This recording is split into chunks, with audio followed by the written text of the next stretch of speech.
Bom dia, pessoal! Muito prazer em falar com vocês todos já no ano de 2026. Foi uma passagem de ano incrível, as coisas não pararam de acontecer, o mundo está em polvorosa com a última estripulia, né? Se é que se pode chamar de estripulia, de um presidente que tem o pendor de uma criança birrenta, mal-humorada e as armas capazes de destruir o mundo, inclusive de interferir no destino abertamente de outras nações soberanas ao redor do planeta. Basta que ele não goste e Trump ordena que a força bruta impere e aconteça o que aconteceu, por exemplo, lá na Venezuela. Agora há uma ameaça que se espraia por outros continentes. Então, antes de começar a falar sobre essa sucessão de eventos que ocorreram do Natal para cá, eu quero desejar para você um 2026 maravilhoso. Já antecipando que vai ser um ano muito difícil para todo mundo, porque vai ser ano eleitoral aqui no Brasil, né? Nós temos as eleições de meio de mandato lá nos Estados Unidos e o clima da geopolítica global está pegando fogo, com o foco da extrema-direita nas nações democráticas que ainda resistem, né, às incursões como essa que aconteceu na Venezuela, que demonstra o desprezo dessa gente pela autodeterminação dos povos, né? E aqui eu não estou nem entrando em questão sobre o que se pensa sobre Maduro, independentemente de você achá-lo ditador ou não ditador, de gostar do Maduro, não gostar do regime da Colômbia, uma coisa é certa: ninguém tem o direito de interferir, da Venezuela, aliás, ninguém tem o direito de interferir sobre os desígnios de uma nação soberana, ainda que o seu dirigente máximo seja um ditador, né? E foi exatamente isso que aconteceu lá na Venezuela. Então, goste ou não de Maduro, goste ou não do chavismo, o que aconteceu é uma afronta e chama a atenção de todo mundo para o que pode vir a acontecer agora em outros países, sempre que a vontade do soberano do mundo, Donald Trump, for contrariada. Hoje o programa está muito em cima disso, né? Nós começamos 2026 num clima de tensão geopolítica máxima no planeta e ainda sem saber direito qual será a repercussão dessa invasão brutal à Venezuela e do sequestro de um chefe de Estado que, mal ou bem, era assunto interno, né, dos venezuelanos lá. É sobre isso que nós vamos falar durante o dia de hoje. Nós temos a repercussão aqui no Brasil, onde alguns políticos da extrema-direita, Tarcísio de Freitas, Nicolas Ferreira, já se assanharam aí e, como cadelinhas adestradas, começaram a abanar o rabinho para o Trump, né, insinuando que isso pode acontecer aqui também no Brasil, o que é uma barbaridade cá entre nós. Vamos convir, né? Então é isso, bom dia para vocês. Espero que você tenha aí um primeiro café da manhã de um dia útil de 2026 tranquilo, no aconchego da sua casa aí. Lendo as notícias, eu tenho certeza absoluta que com total incredulidade, porque o que está acontecendo no planeta parece que é obra de ficção, né? E é sobre essa obra de ficção muito realista que nós vamos falar hoje, um dia de poucas boas notícias e de muita preocupação ao redor do planeta, né? A começar pelas reações lá dentro da Venezuela, porque você já sabe, a Delcy Rodrigues, que é a vice-presidente constitucional do país, foi, por determinação da Suprema Corte, empossada na presidência de maneira interina e ela começou a sua gestão com um discurso dúbio, né? Acendendo uma vela para o Deus da opinião pública, esculhambando com a atitude do Trump e outra para o diabo, conclamando os Estados Unidos a atuarem em parceria com a Venezuela, como se fosse possível uma parceria. Ao mesmo tempo, nós temos lá na América do Norte o presidente Trump já falando sobre o seu plano expansionista, né? Lembra muito aquela imagem do Charles Chaplin lá num de seus filmes, né? Em que o grande ditador, ele paira sobre o mundo, escolhendo a sua próxima investida, que é o que parece que está acontecendo no planeta de hoje, né? No planeta Terra desse ano de 2026. Então é isso aí. Vou começar hoje aqui para vocês, primeiro dizendo que eu tenho o Alex de volta. Deixa eu mudar de câmera aqui. Alex, bom dia. E o Alex chegou aqui totalmente retrofitado, viu, gente? Cadê o Alex? Alex, mostra seu cabelo aí pra galera. Bom dia e feliz ano novo pra você. Que história. O Alex chegou aqui meio ruivo hoje. O que aconteceu com você no Réveillon, Alex? Bom dia a todos, bom dia, Panuso, dia. como você está? Feliz 2026. Pra Não nós. estava aqui no final de 2025, porque peguei aquela conjuntivite e fiquei 2 semanas afastadas. Então, Panuso, eu não sei o que é, mas eu acho que é que eu raspei aqui o cabelo, mas eu não fiz nenhum procedimento estético. Eu sei que eu voltei mais bonito aqui das lindo. férias, mas eu não fiz nada esteticamente não, Panuso. Não pintou o cabelo nem nada? Mas Nem tá nada. com um dourado, assim, é que não dá pra ver na imagem, que a imagem tá pequenininha, mas acredita que ele tá com a cor dourada, assim, no cabelo. Não entendi muito bem, não, mas deve ser reflexo do carnaval. Alex, e aí, como é que foi isso? O pessoal tava reclamando aqui da sua ausência, sentiram muita falta sua, diz que faz quase um mês que você não aparece no trabalho. Tinha gente até pedindo para descontar o seu dia de serviço hoje. Eu falo que não, isso Sim. não. Né? Então, Panos, foi ótimo o meu final de ano. A única coisa que eu viajei, eu que tava com conjuntivite, mas deu pra fazer a viagem, que já tava programada ali com minha noiva, a família dela e tudo. Eu passei bem, porém, a conjuntivite durou ali 2 semanas. Eu tive até danificou minha córnea, eu tenho que voltar lá semana que vem para verificar o retorno com o médico, mas ele fez a limpeza e melhorou praticamente, estou quase 100%, passando remédio a cada 6 horas, a cada 12 horas também, então foi algo que foi bom e ruim ao mesmo tempo, porque eu passei dessa forma, tanto que meu irmão passou para mim e minha família inteira ficou doente no final do ano, Panusa. Foi muito bom que aqui no ICL ninguém ficou doente, né? Você avisou em dia. Sim. A gente se salvou dessa conjuntivite horrorosa, que quase comeu o olho do Alex. Alex, Sim. Deixa eu te perguntar uma coisa. Com esse Fla-Flu no mundo, nós temos alguma coisa importante do futebol do Brasil para comentar nessa virada de ano? Porque tá todo mundo de férias, né, na seara do esporte, né? Isso mesmo, Panuso. Lembrando que ano passado teve uma modificação no calendário brasileiro. Vai começar no dia 11, se eu não me engano, o Campeonato Paulista e vai começar também os regionais. Então, por enquanto, a gente não vai ter muita notícia no mundo do futebol. Tem a copinha que a gente consegue analisar os jogos e trazer aqui os resultados, porém ali no mês de janeiro é um pouco mais calmo e tudo tranquilo. E Panuso, eu não posso deixar de dar o parabéns pro Anderson, que foi campeão da Copa do Brasil ano passado, todos os corintianos. Eu não estava aqui presente, mas eu estou em 2026, não serei mais clubista aqui no Desperta, Panuso. Por quê? Abandonou o Palmeiras? Não, o Palmeiras eu nunca abandonarei, mas serei 100% imparcial, Panuso. Bom, quero ver, hein? Olha, promessa é dívida, hein, Alex? Depois não dá conta de cumprir, o pessoal vai cobrar aí, tá? Isso mesmo. Deixa eu falar aqui já. Olha só, pessoal, se vocês quiserem reclamar de mim, do Alex, do Palmeiras, de tudo, pode escrever para mim no @panum no Instagram, PANN. Bota aí para nós, Alex, por favor. Tem aí minha arroba? Colocando aqui na tela. O Anderson vai colocar aí, ó, @panum aqui, pequenininho aqui embaixo. Isso. Que é a minha arroba do Instagram, tá bom? Tô mantendo a correspondência em dia, tá respondendo todo mundo lá no mesmo dia, tá? Isso mesmo, então, e se vocês quiserem também pode mandar lá no Alex Amorim, que é meu arroba, que eu acompanho todo mundo. Se Põe vocês aí quiserem... na tela também, cadê essa arroba? Aí, tá na tela, Alex Amorim. Se vocês tiverem alguma indicação, algo sobre o mundo dos esportes, alguma notícia que você queira que a gente traga aqui no Desperta, pode comunicar a gente também pelo Instagram, Panusa. Então vamos combinar essa reclamação a meu respeito no Alex Amorim. Reclamação Sim. sobre o Alex no meu, @panum.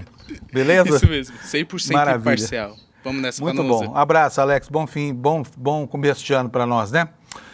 Gente, vamos então para a primeira previsão da meteorologia do ano. Chuvarada hein, lá no litoral do estado de São Paulo esse fim de semana foi muito duro lá, né? Cenas de inundação, barco na rua, tudo aquilo que a gente está tão acostumado a ver, todo santo ano acontece a mesma coisa, né?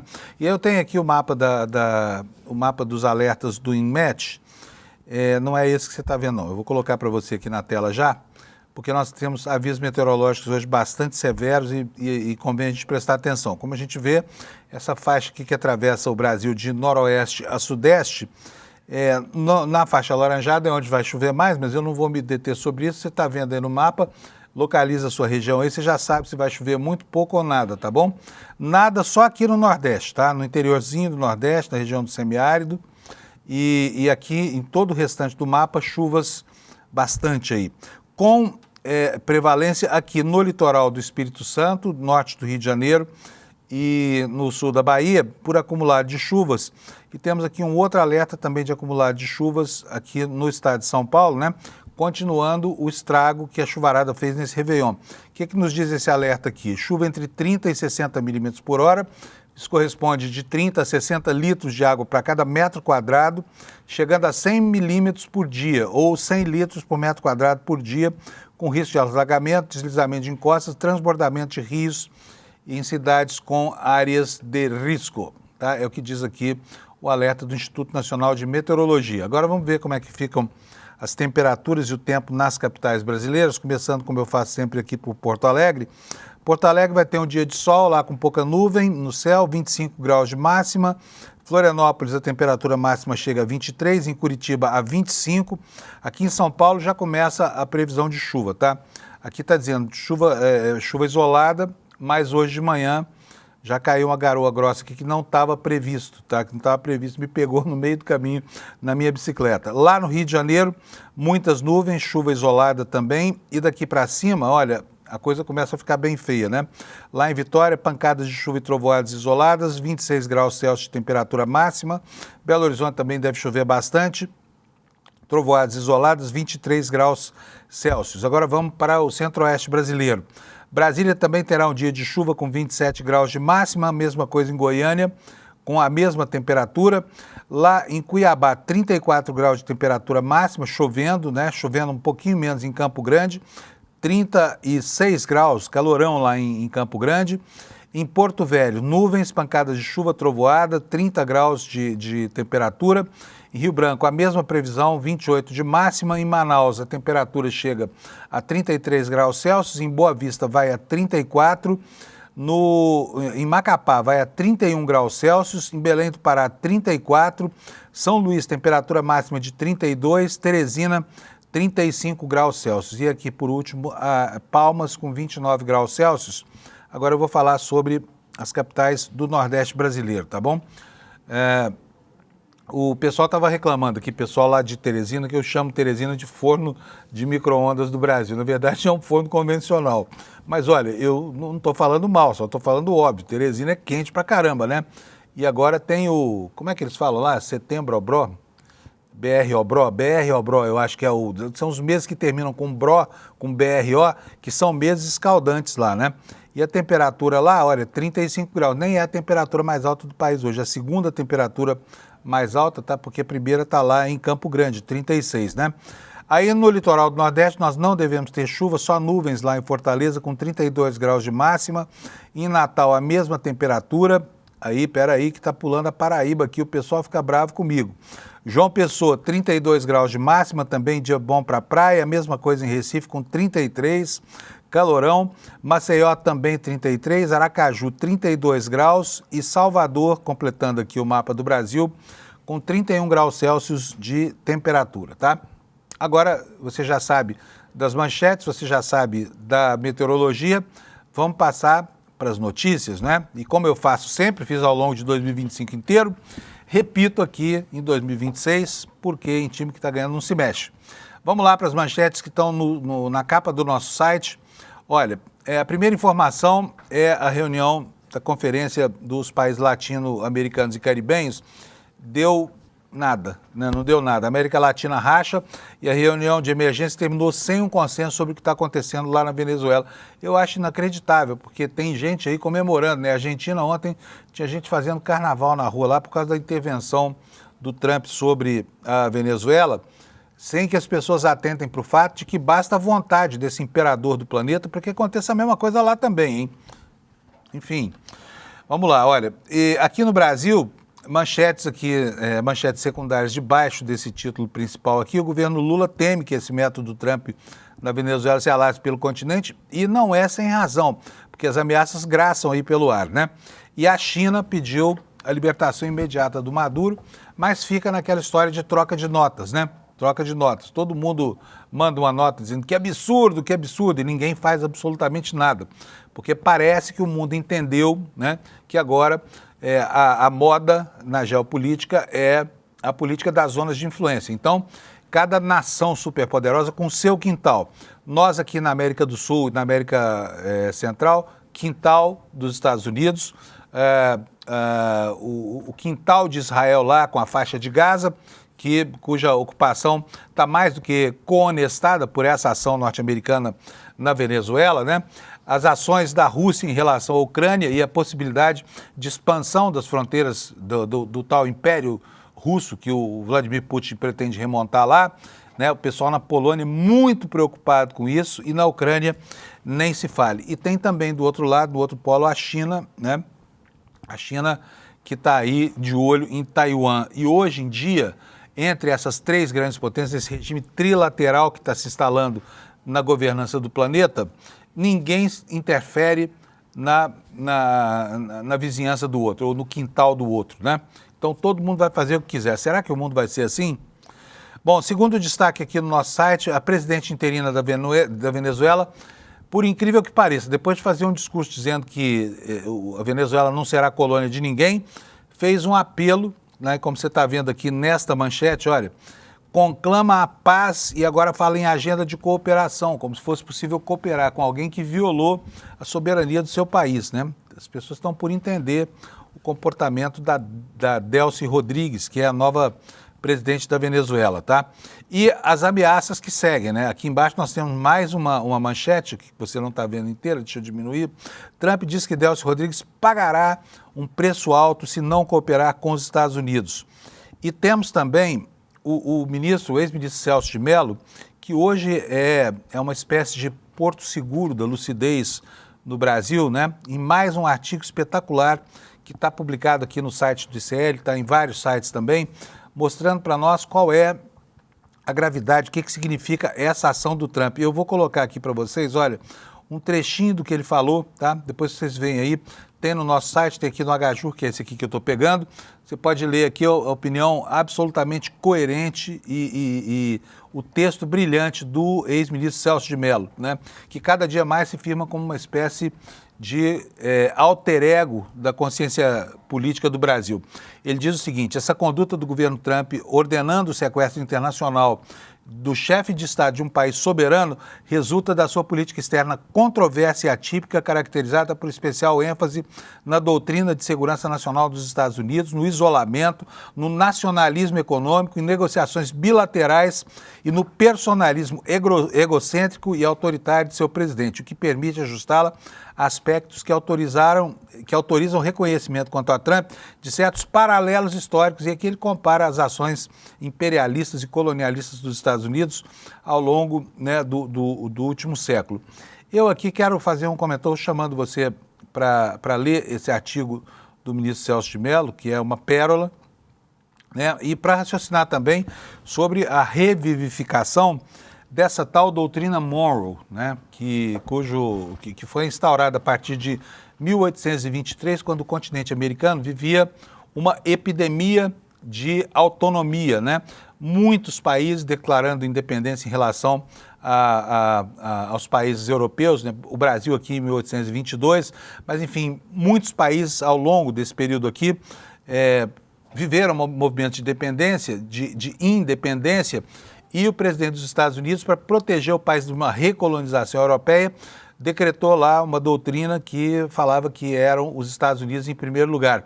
E essa doutrina Monroe, se chama Monroe por causa do sobrenome desse presidente, parece que está a iluminar a cabeça do presidente dos Estados Unidos exatamente 2 séculos depois, né?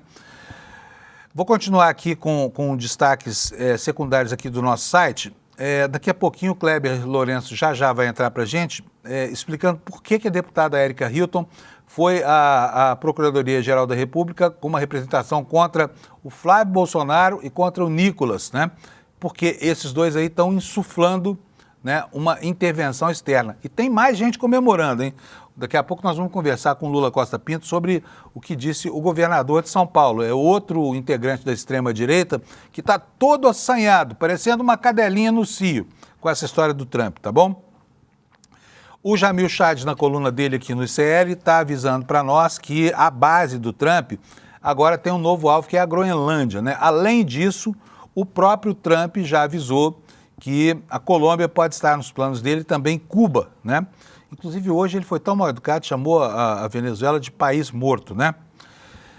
Enquanto isso, no campo das reações, o Brasil e outros 5 países assinaram o mesmo documento, alertando para esse precedente perigosíssimo para a paz mundial e o equilíbrio entre as nações, né? E, por último, o último destaque, a Gleisi critica o Tarcísio por apoiar os ataques dos Estados Unidos à Venezuela. Deixa eu chamar o Kleber Lourenço. Kleber Lourenço está aí, Alex? Se tiver, já bota o Kleber para mim na tela, por favor, para a gente conversar com o Kleber aqui, porque nós vamos... Oi, Kleber, bom dia. Feliz ano novo, companheiro. Tudo bem? Tudo ótimo, feliz ano novo também, para nos e feliz ano novo à nossa comunidade, né? Isso.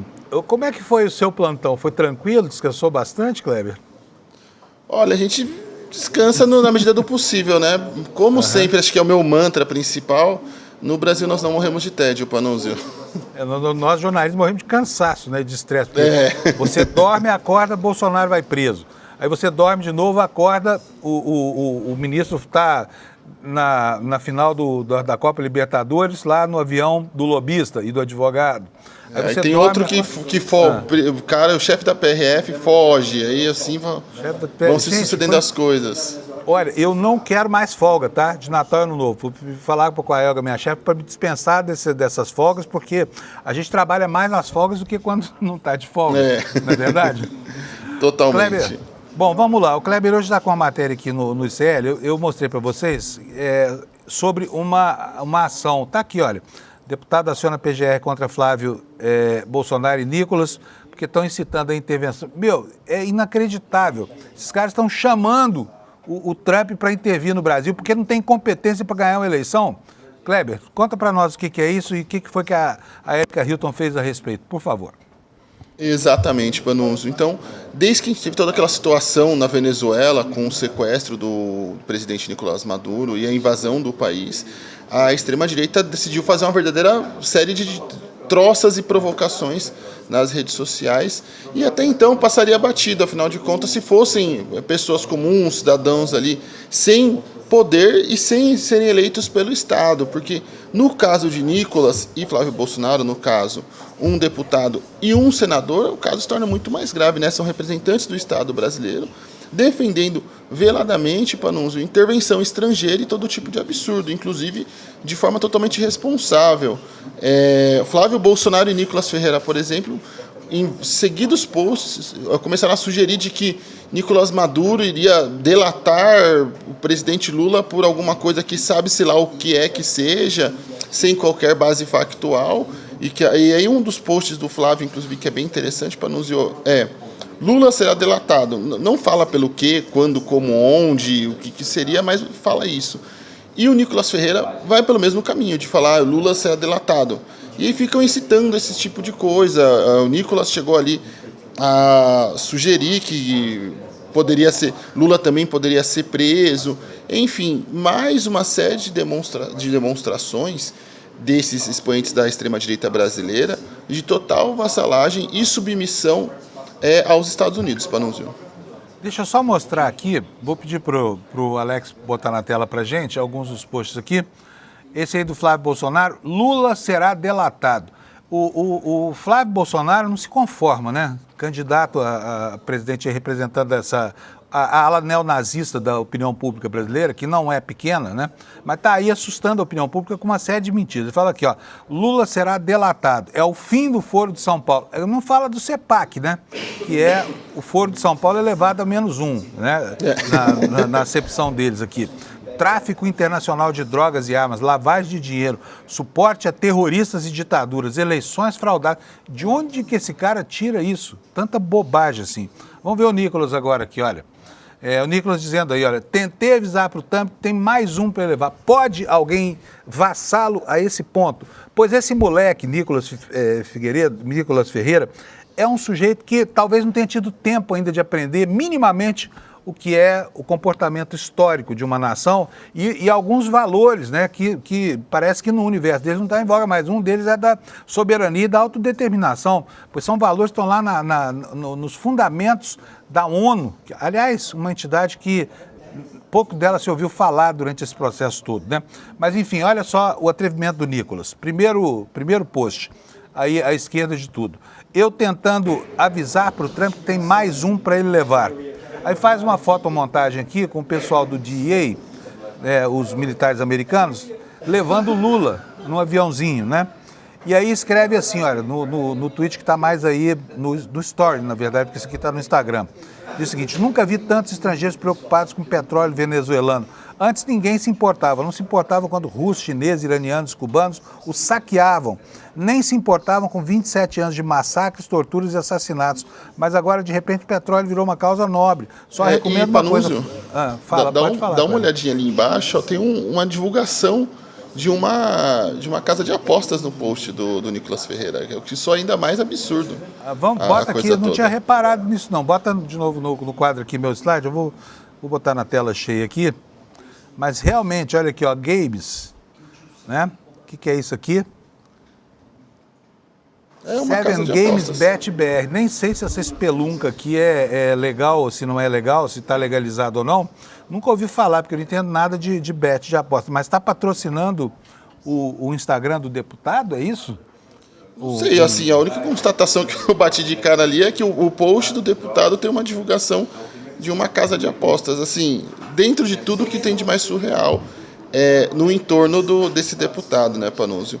E aí, só para nossa audiência, então, ficar ali alinhada com a gente. Então, a deputada federal Erika Hilton entrou com essa representação nesta segunda-feira. Eu recebi ali a peça feita pela equipe da deputada com exclusividade. Ali a gente está dando para vocês agora em primeira mão essa informação. E coloca ali e representa contra os deputados pelos crimes de golpe de Estado e também apologia ao crime. Tanto que estão representados nos artigos, respectivamente, 359-M do Código Penal e também no artigo 287 do Código Penal, também, Panunzio. Então, são esses os crimes ali que a deputada vem apontando com as atitudes desses dois parlamentares. Pois é. Tomara que tenha alguma consequência, né? Embora não se possa perseguir ninguém por opinião, por crime de opinião, porque no final de contas vivemos uma democracia, mas é um assinte, é uma afronta alguém ficar ameaçando as nossas instituições aqui com a violência desse regime de força bruta aí inaugurado pelo Trump no mundo, né? Isso vai longe, mesmo. hein? Né? Vai. E a deputada, Panunzio, inclusive, ela ressalta que essas publicações não se enquadram na questão de liberdade de expressão ou qualquer outro tipo de subterfúgio que eles possam utilizar ali para tentar fugir dessas alegações. Ela deixa de forma muito clara, principalmente por serem parlamentares eleitos com votos dos brasileiros e serem representantes do Estado brasileiro, esses posts configuram crimes. Pois é, precisamos lembrar aqui, né, Kleber, que é uma insanidade tão grande dessa gente apoiar um movimento intervencionista desse, colonialista, porque não é nem imperialista, é colonialista. É isso que o Trump quer instalar aqui no continente sul-americano, como se de fato fosse o quintal dele. Mas no mundo inteiro, inclusive a direita condenou essa história, tá bom? Agora, extrema-direita a gente não pode considerar, porque a extrema-direita tem valores totalmente, né, invertidos. Né, é um absurdo. Só um trecho, só para a gente finalizar, para nos ver um trecho dessa representação que fala sobre a questão da liberdade de expressão. A deputada diz: as publicações objeto desta representação rompem com esse pressuposto básico ao legitimar a atuação de autoridades policiais estrangeiras contra o chefe de Estado brasileiro. Sugerir que a persecução penal do presidente da República deva ocorrer fora do sistema de justiça nacional, além de desconsiderar de forma explícita e simbólica a competência constitucional do STF e da PGR e da Câmara dos Deputados, não se trata, portanto, de discordância política, mas de negação da jurisdição brasileira. Muito bom. Beleza, Cléber, tá dito, tá avisado aqui. Obrigado pela informação em primeira mão, tá? E feliz 2026 para nós. Vamos estar juntos aqui nesses próximos 360... Quantos? 360 dias, já que hoje é dia 5, né? Um abraço, Kleber. Valeu, viu? Abraço, Panunzio. Tchau, tchau. Até.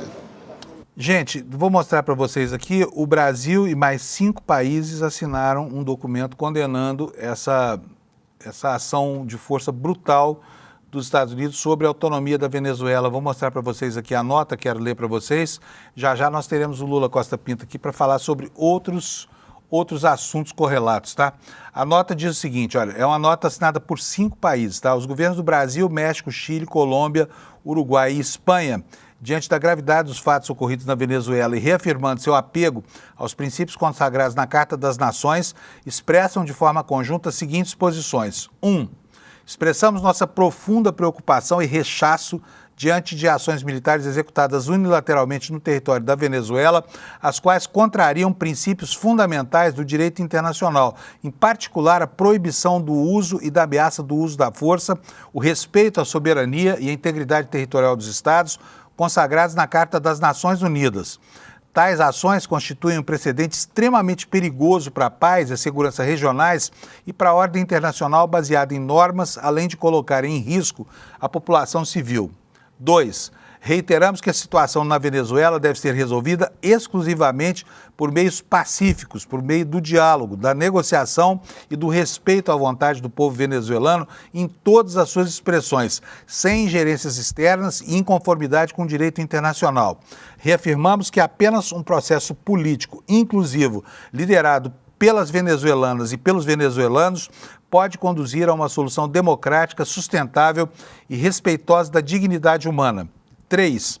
Reafirmamos o caráter da América Latina e do Caribe como zona de paz, construída sobre o respeito mútuo, a solução pacífica das controvérsias e a não intervenção. E fazemos um apelo à unidade regional para além das diferenças políticas diante de qualquer ação que coloque em risco a estabilidade regional. Da mesma forma, exortamos as Nações Unidas e os mecanismos multilaterais pertinentes a fazer uso de seus bons ofícios para contribuir para a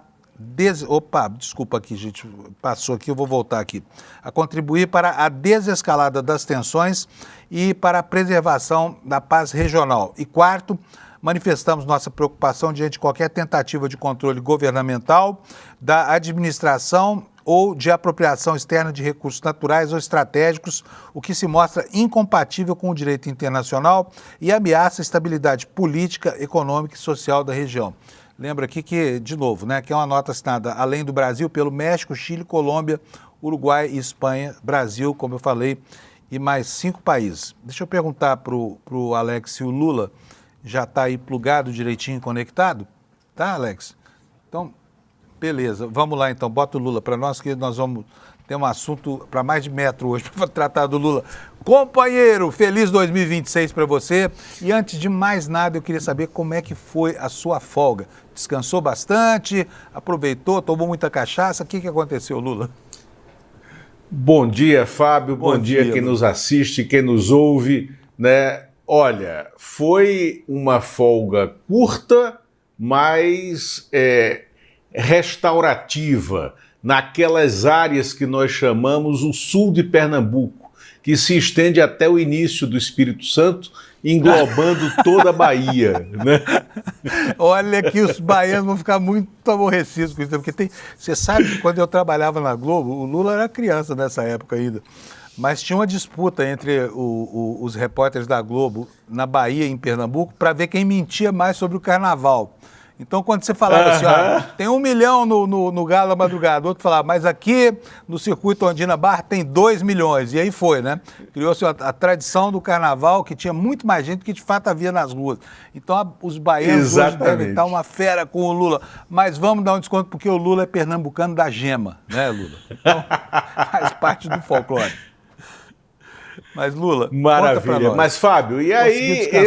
Essa folga foi interrompida pelos eventos absolutamente extraordinários e ilegais da madrugada do sábado, quando nós, inclusive eu estava na estrada, estava saindo às 4h30 da manhã da minha pausa, eu viajei de carro de Brasília até o litoral sul da Bahia, quando interrompi aquele trajeto de volta em razão do bombardeio e de toda a estrutura que o ICL montou para a super live do sábado, que foi absolutamente informativa, analítica e prospectiva em relação àqueles cenários, né? Foi um momento, eu diria, glorioso do jornalismo nativo digital online, a cobertura do ICL na manhã e no começo da tarde do último sábado.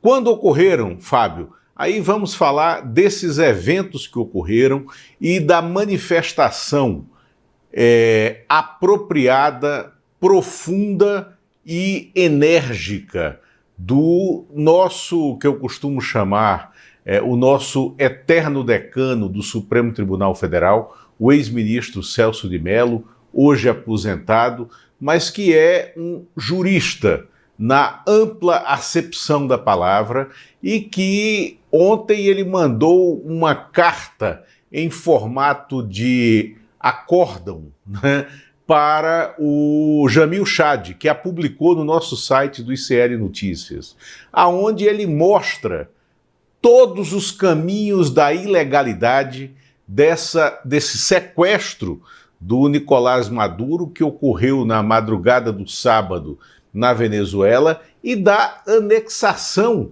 da Venezuela como um estado ultramarino dos Estados Unidos, que a Venezuela será administrada, como disse o próprio Trump, pelo governo americano, né, e a extração de petróleo, né, entregue para uma empresa que ele vai definir qual será dentre os seus financiadores de campanha.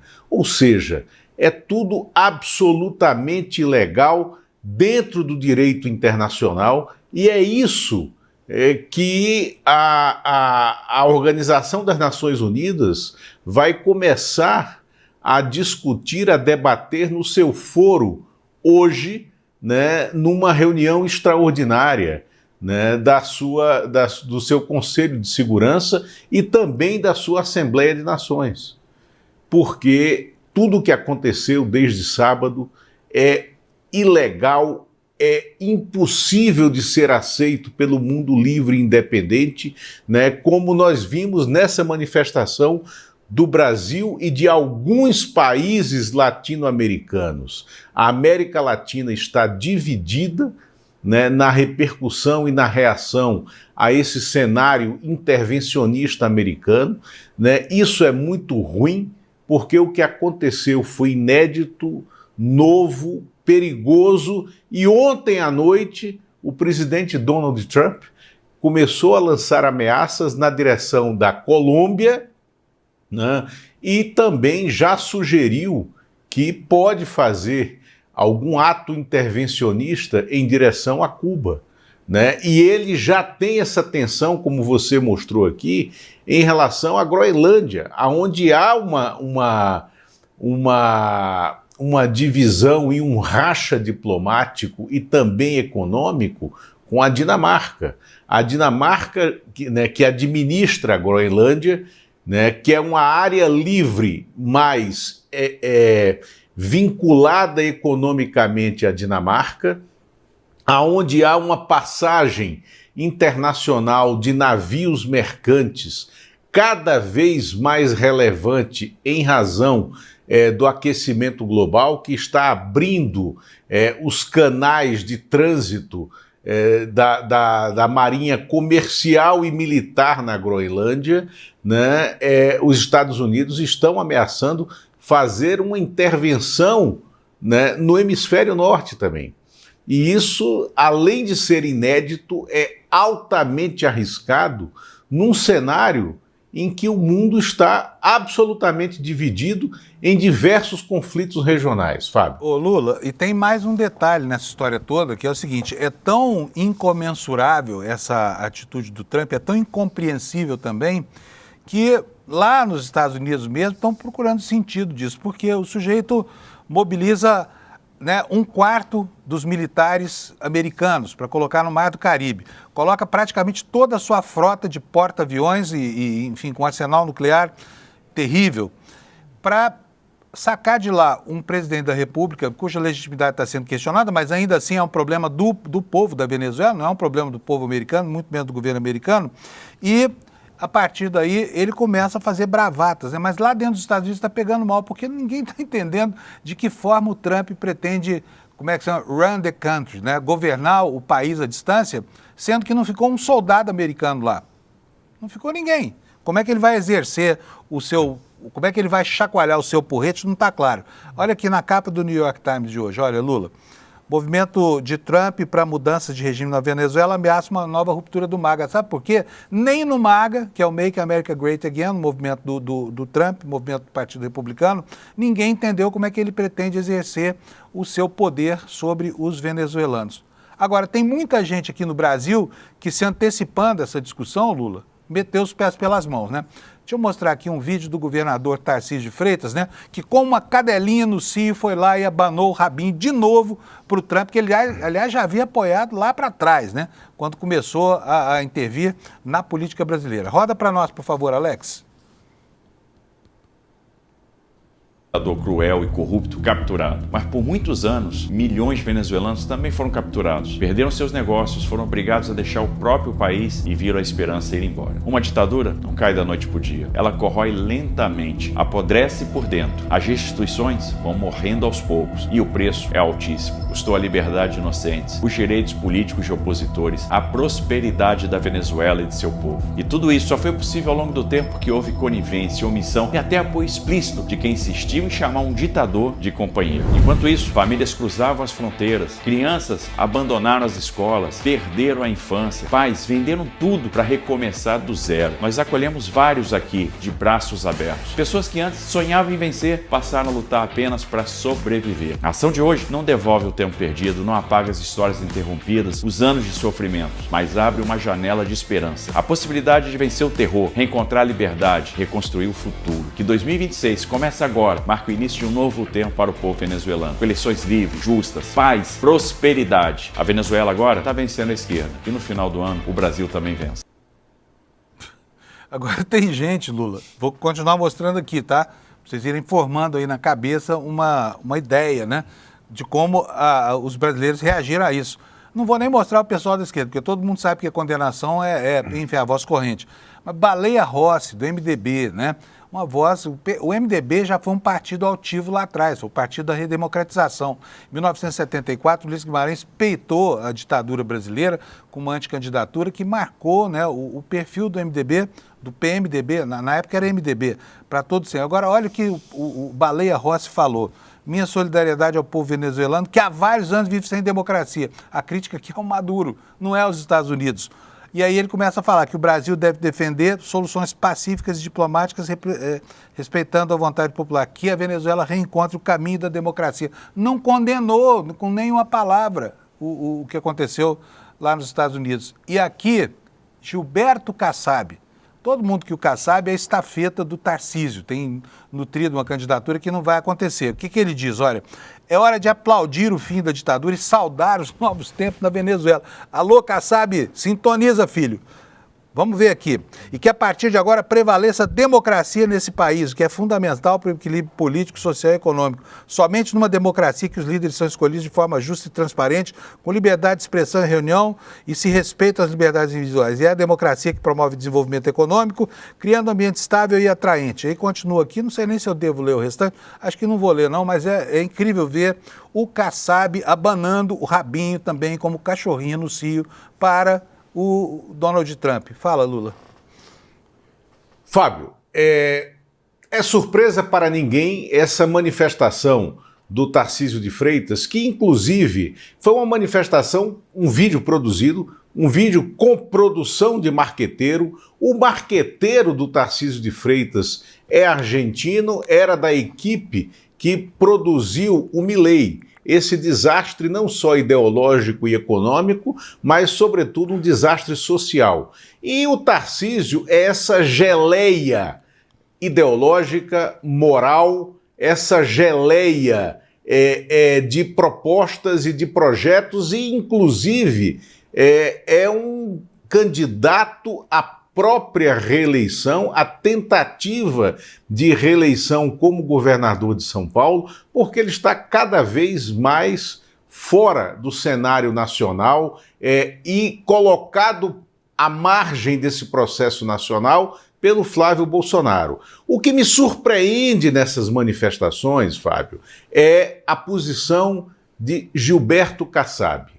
Gilberto Kassab, presidente do PSD, o Partido Social Democrata, que sempre se pretendeu uma voz madura da centro-direita brasileira sempre pretendeu ser um herdeiro dessa condução de alguma forma democrática do centro, né, convergindo para a operação de poder, nunca para a ascensão ao poder efetivo, mas sim como ter o PSD como o maior partido do Congresso, cumprindo aquele papel que no passado foi do PMDB de Ulisses, não do PMDB de Baleia Rossi, né?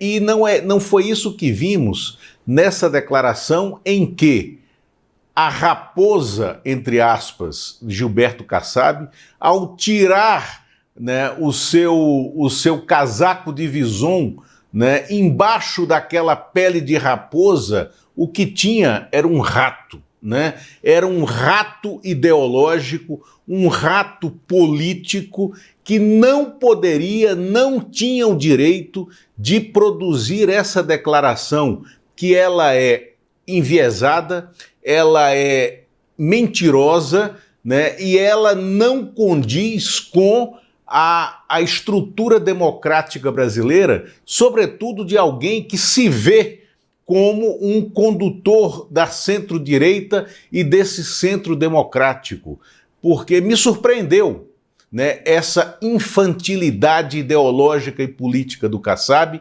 saudando uma intervenção imprópria, ilegal e absolutamente surpreendente do ponto de vista do ineditismo pelo que aconteceu na América do Sul, né? E isso foi um erro político do Kassab, porque isso joga o Kassab e o PSD diretamente dentro da seara da extrema-direita, aonde ele não sobrevive. Ele não sobrevive como linha auxiliar do clã Bolsonaro, né? Agora, o Kassab fez essa declaração em linha com a declaração do governador do Paraná, o Ratinho Júnior, não à toa, um rato, né, no próprio nome político que ele adquire e que é o pré-candidato a presidente da República, num cenário em que não haverá Tarcísio como candidato, que é o cenário que está posto.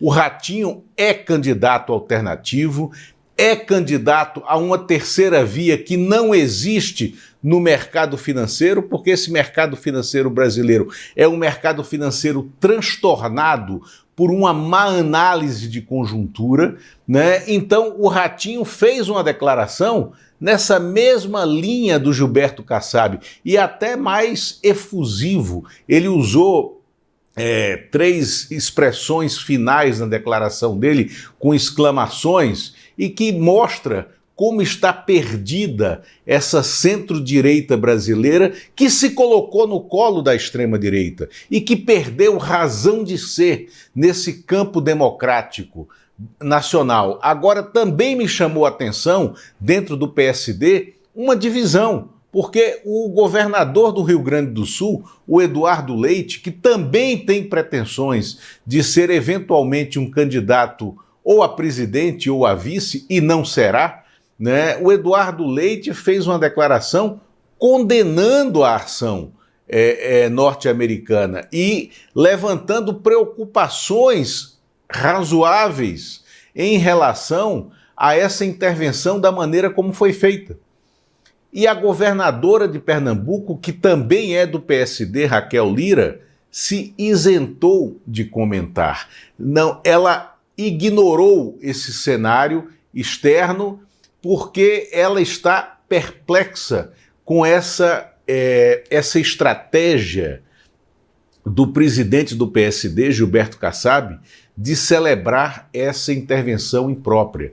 Então, o maior partido da centro-direita está neste momento dividido e essa divisão se dá a partir de uma declaração mal feita, impensada, ridícula do seu presidente Gilberto Kassab, que despiu, né, a sua pele de lobo, de raposa da política, e sob essa pelagem surgiu o rato ideológico efetivo que ele é.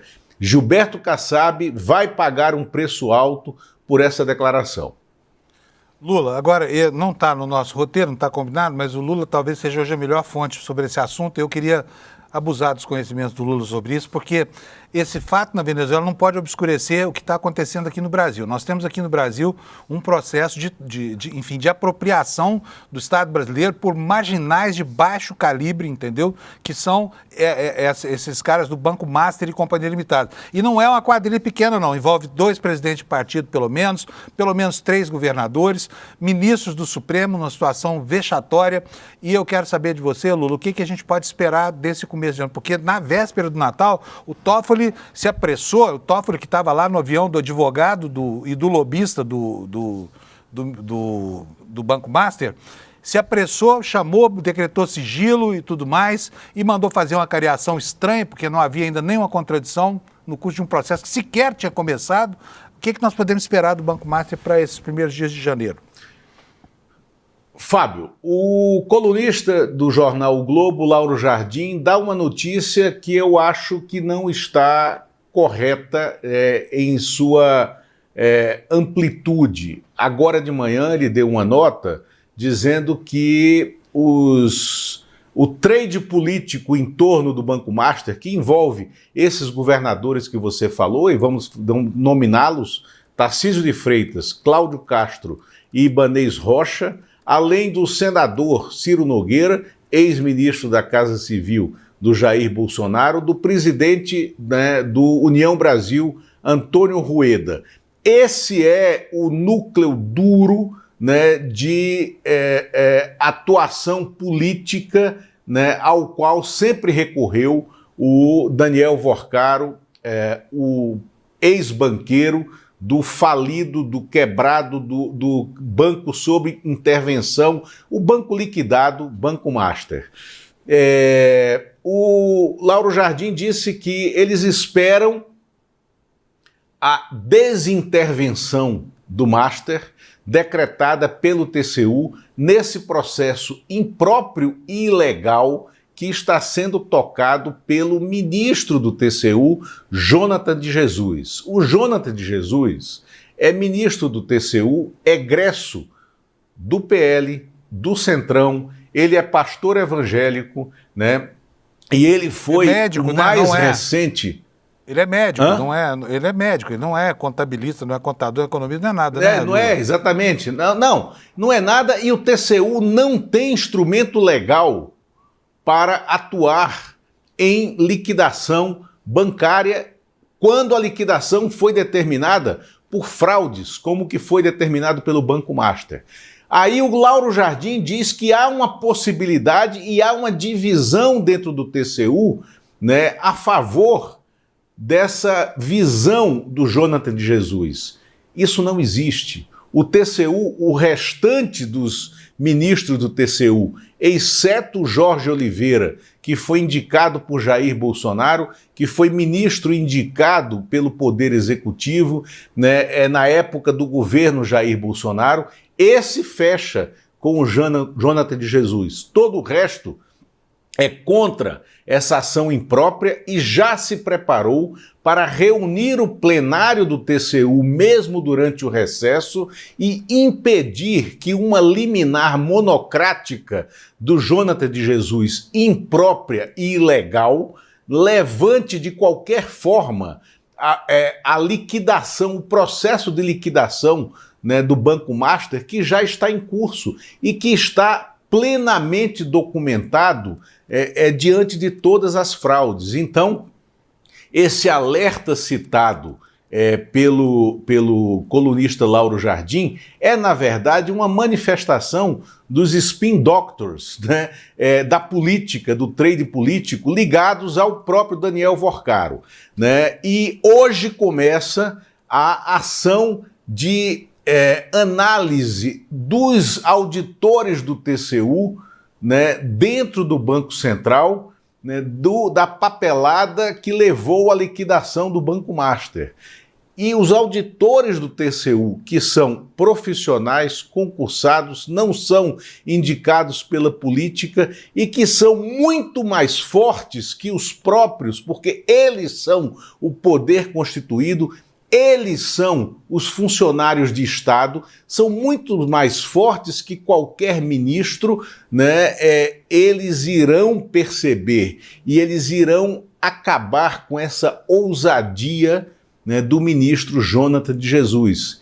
Essa é a informação que eu tenho dentro do grupo de auditores do Tribunal de Contas da União, que é um grupo profissional e é uma carreira de Estado, né? Eles não irão compactuar com essa ação imprópria e ilegal do Jonathan de Jesus, contra o qual está posicionado também o plenário do tribunal.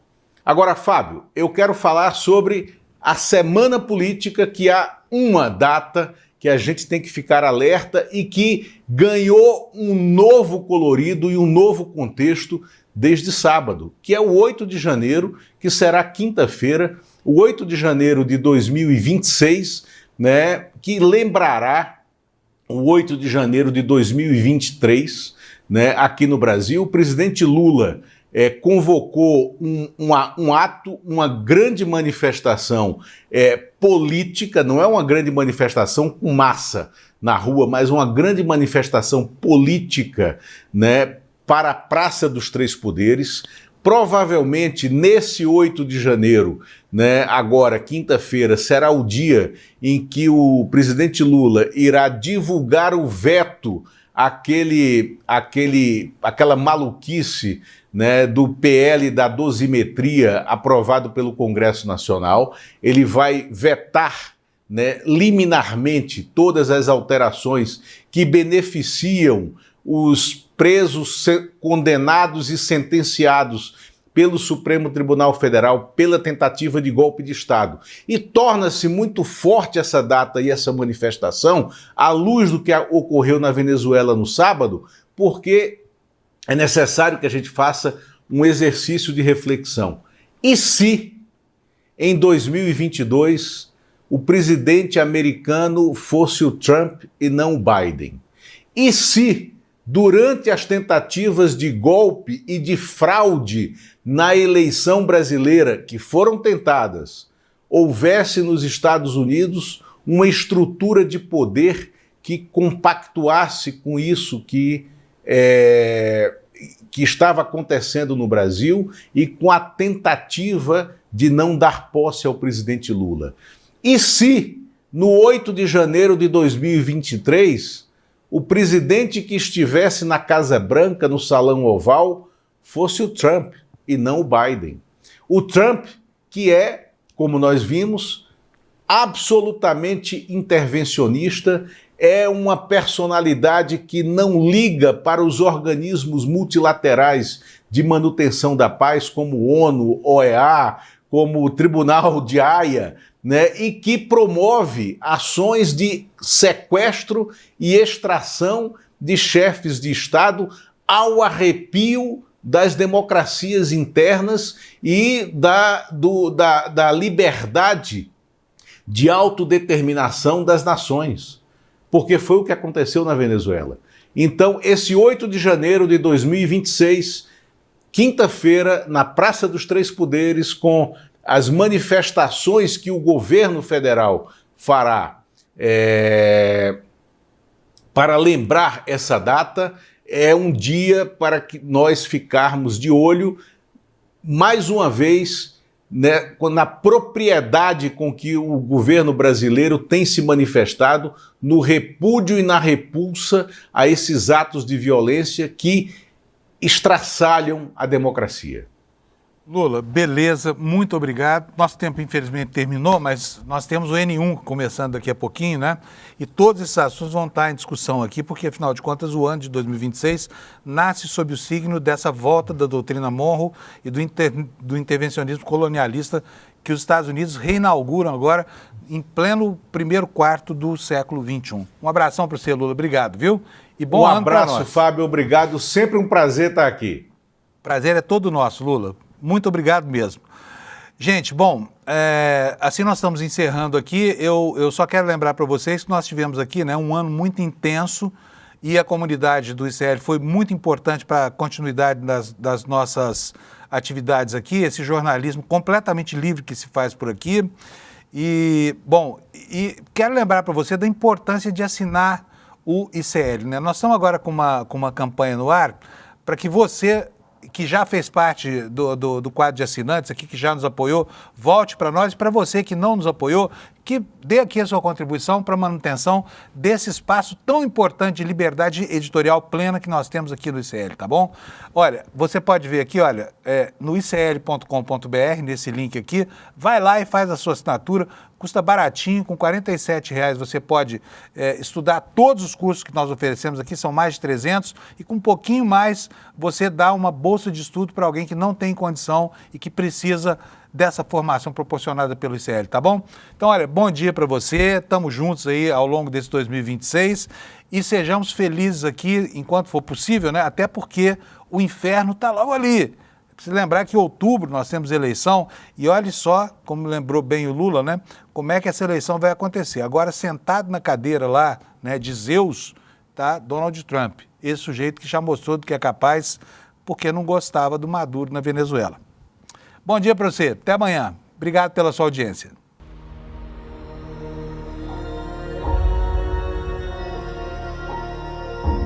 O ex-deputado federal Rubens Paiva estava em casa no Rio de Janeiro, junto com a família, quando um grupo de militares chegou e disse que o levaria. Nenhuma explicação específica foi dada. O Rubens foi levado diante de toda a apreensão da Eunice, a mulher dele, e dos filhos. Um outro grupo de militares ficou monitorando a família enquanto o ex-deputado era levado. Ele nunca mais foi visto com vida pela mulher e pelos filhos. Testemunhas viram quando Rubens Paiva entrou no DOI-CODE e depois ele foi torturado e morreu ainda dentro do quartel. Com toda a brutalidade possível, os militares ainda enterraram o corpo do Rubens Paiva de modo clandestino.